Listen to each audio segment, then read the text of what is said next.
ഗോഡൂട്ടൻ അവൻ്റെ പേരെഴുതാൻ പഠിച്ചത് കുറേ നാൾ കഴിഞ്ഞിട്ട്. അവന് എഴുതാൻ ഭയങ്കര ബുദ്ധിമുട്ടായിരുന്നു. പിടിച്ചിരുത്താനും ഭയങ്കര പാടായിരുന്നു. അവനെ ഒട്ടും സഹകരിക്കാറുണ്ടായിരുന്നില്ല. പിന്നെ കുറേ വർഷങ്ങളെടുത്തിട്ടാണ് അവൻ്റെ പേര് തന്നെ എഴുതാനായിട്ട് പഠിച്ചത്. ഒരു പേജ് നിറച്ചുണ്ടാവും ഒരക്ഷരം. ചെറുതാക്കി എഴുതാൻ അറിയില്ല. ഇപ്പം നല്ല മിടുക്കനായിട്ട് ഏറ്റവും ചെറിയ കള്ളിയിൽ നമ്മൾ വരച്ചു കൊടുത്താൽ അതിൻ്റെ ഉള്ളിൽ നിന്ന് പുറത്തു പോകാത്ത രീതിയിൽ ആൾ എഴുതാനായിട്ട് ശ്രമിക്കും. പിന്നെ ABCD ക്രമത്തിലല്ല അവൻ പഠിച്ചത്. അവൻ്റെ പേരിൻ്റെ ആദ്യത്തെ അക്ഷരം ജിയിലാണ് അവൻ ഇംഗ്ലീഷ് അക്ഷരം എഴുതി തുടങ്ങിയത്. കാരണം അവനത് ഫുള്ളും പഠിക്കാൻ ബുദ്ധിമുട്ടായതുകൊണ്ട് അവൻ്റെ അഡ്രസ്സ്, അവൻ്റെ പേരും അഡ്രസ്സും അങ്ങനെ പഠിപ്പിച്ചാൽ മതി എന്ന് ഞാനും ടീച്ചറുടെ അടുത്ത് പറഞ്ഞിരുന്നു അന്നത്തെ സമയത്ത്. ഇപ്പം ഞങ്ങളുടെ ഓട്ടിസം പാർക്കിലെ ആൻ്റണി മാഷിൻ്റെ ക്ലാസ്സിലെ കുട്ടിയാണ് കോഡ്വിൻ.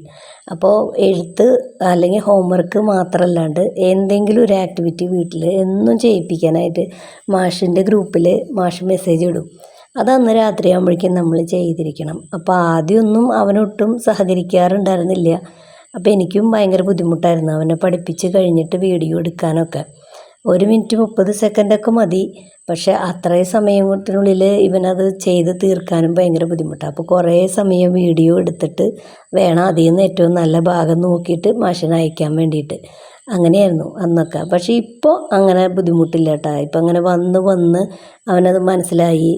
എനിക്കത് പഠിക്കാനാന്നുള്ളൊരു ചെറിയൊരു അറിവ് അവൻ്റെ മനസ്സിലേക്ക് വന്നിട്ടുണ്ട്. അതുകൊണ്ട് ഇപ്പോൾ വിളിക്കുമ്പോൾ അത്ര ദേഷ്യപ്പെടില്ല. വേഗം വന്ന് നമ്മളെന്ത് കാര്യമാണോ പറഞ്ഞ് അതവനനുസരിച്ച് നല്ല മിടുക്കനായിട്ട് ചെയ്യും.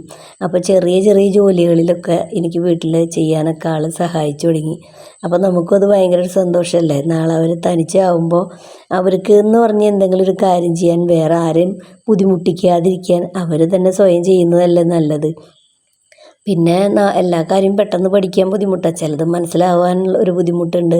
അപ്പം നമ്മളവരെ സഹായിക്കും. എങ്ങനെയാണെന്ന് കൈപിടിച്ച് തൊട്ട് കാണിച്ച് പറഞ്ഞു കൊടുത്ത് അങ്ങനെയൊക്കെ ചെയ്യും. അപ്പോൾ ആദ്യത്തേക്കാൾ ഒരുപാട് സമാധാനവും സന്തോഷമൊക്കെ ആയി. ഇനിയും ഒരുപാട് കൂടുതൽ പഠിക്കാനുണ്ട്.